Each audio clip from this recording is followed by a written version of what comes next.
and welcome. Today I want to show you how to applique a stable, eyelash-free inside point. Let's get started.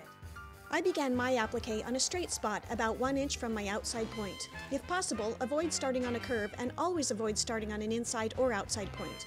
Notice that I just now clipped my point. I only clip the point when I'm almost ready to turn it. Once the fabric has been clipped, it becomes prone to fraying, and we want to avoid any fraying at this delicate place.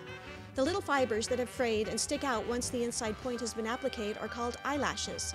Eyelashes are bad. Also notice that I didn't clip my fabric all of the way to the freezer paper. You'll see why in a second. Now I have a fun little trick. I added a small drop of Fray Check to the clip. The Fray Check serves two purposes. First, it makes the fibers of the fabric wet, which make them less likely to fray before they are sewn.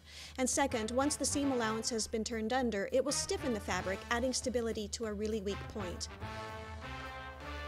Never ever put Fray Check on fabric you don't intend to sew in about 60 seconds. If you put it on too soon, the Fray Check will stiffen your fabric, making it impossible to turn. Then you'll need to take your piece off and start all over again. This tends to cause grumpiness. I don't sew very well when I'm grumpy. When I get to my inside point, I'm going to take a big stitch, about 1/16 of an inch, into the fabric beyond, and then I'm going to take a second stitch right over the first one. Inside points are the weakest part of any applique, and we were pulling out all of the stops to strengthen ours as much as possible.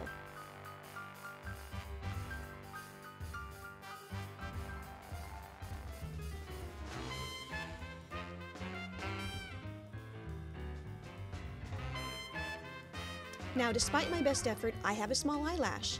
Never cut these off. If you can't get them turned under at the first or second try, instead guide your thread, as I am doing here, over the eyelash to encourage it to line up right beside your turned edge. Cutting the eyelash leads to all kinds of problems. I'm always asked, will the Fray Check stain my fabric? 99% of the time the answer is no. The other 1% I choose to live with it since the benefits are so great. I'm also asked, won't people be able to see those two big stitches in the middle? The answer is yep, but only to those people who come in really close to get a good look. If you like this video, consider subscribing and head over to my website at loopytulips.com. See you again next time.